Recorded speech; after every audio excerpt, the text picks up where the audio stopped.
A 22-year-old St. Croix man created some drama for the police recently. The incident happened Monday evening on the Christiansted Boardwalk. Here's News Channel 8's Wes Small. We're here at the Christiansted Boardwalk where we believe it was Monday night. Details are still sketchy.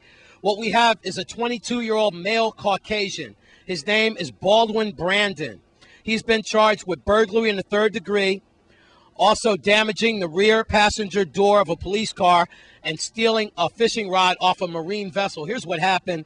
Apparently, Mr. Brandon stole a fishing pole off of one of these boats on Monday night. A security guard down here on the wharf saw him and apparently held him at bay until some officers came. We believe it was the bike officers on patrol, and they got Mr. Baldwin Brandon in a police vehicle. He was handcuffed. But he started kicking violently, and he destroyed the rear passenger door. He also either broke his handcuffs or slipped through his handcuffs, and he escaped from the police vehicle.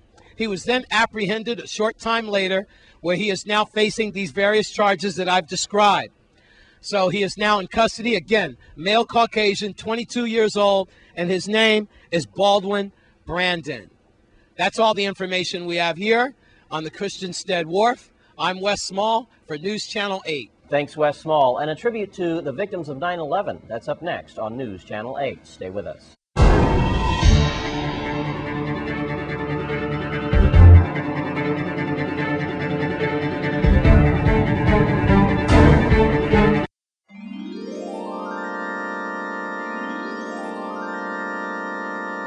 A tribute to the victims of 9/11 will be held this Friday. News Channel 8's Wes Small has the story. Hard to believe it'll be 8 years since 9/11, the tragedy that actually changed our lives forever. I'm here now with community activist Val. We all know her well from Marty Croy and also Walt Giulio last time we spoke. And now we're talking about 911. It's going to be this Friday. Right next to Rum Runners on the Christiansted Wharf. You always have it on the Christiansted Boardwalk. Always on the Christiansted Boardwalk. We have the National Guard coming, not the National Guard. We have Fernando Webster and his kids with the ROTC and the drill team. We have singers doing patriotic songs.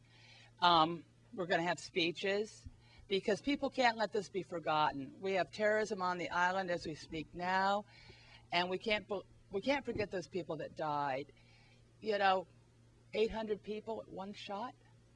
But the memorial is going to be at 6 o'clock in front of Rum Runners on the boardwalk. Christiansted is going to start promptly at 6 o'clock. We're going to have a lot of entertainers, and we're going to have a memorial for these people, but we will end it on an upbeat because that's the way they want it.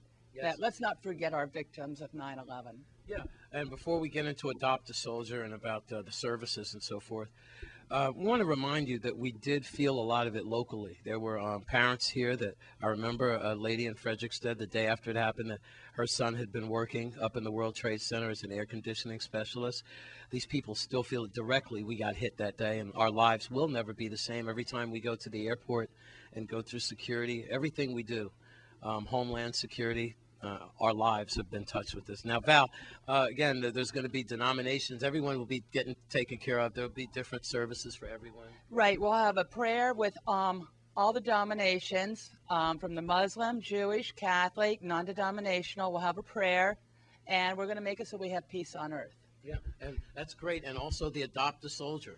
Yes, we're asking people to bring little things for Adopt a Soldier so they can send them for Christmas. Whether you agree with the war or not, those are our children over there, and it's a perfect time to bring things for them. And it's just little things. It doesn't cost a lot of money. Handy wipes, brow soda, Crucian hot sauce, VI flags, a 2010 calendar, sardines, tuna in the bag.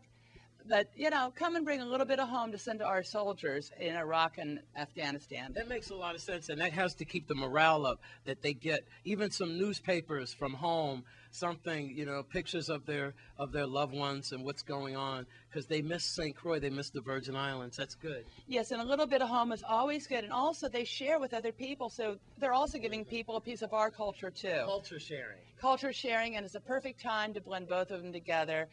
We'll remember our lost friends and relatives, and loved ones, and we'll take care of our friends and loved ones that we have there overseas now. All right, here's some numbers for you, sponsored by Adopt a Soldier and Crew de Croix, 332-6801, 718-4689, or you could call 513-3670. Val, congratulations. You're always out there Thank you. hitting for us in the community. It's 911, the commemoration of that. It's been 8 years. Seems like it was only yesterday, but it has been 8 years. Christenstead Boardwalk near Rum Runners at around 6 o'clock this Friday.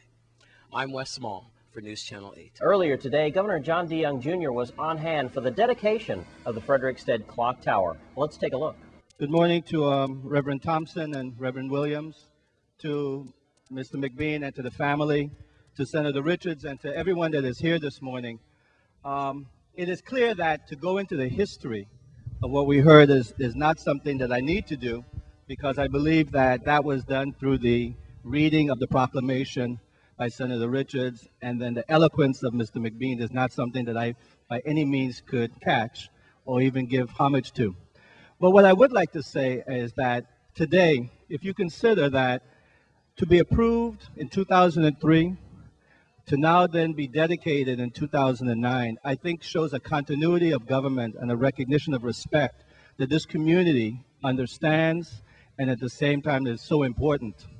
It is especially interesting when you consider that this dedication is done on today, on her birthday, when she would be 113 years old. Is a true indication of the respect for her, but at the same time the recognition. What I think today means, and what I would like to say, is that today means more than just the dedication of a boardwalk and concrete. What it does is I think it gives character and it gives a soul to an asset in a town by someone who is very influential. And I think today represents that.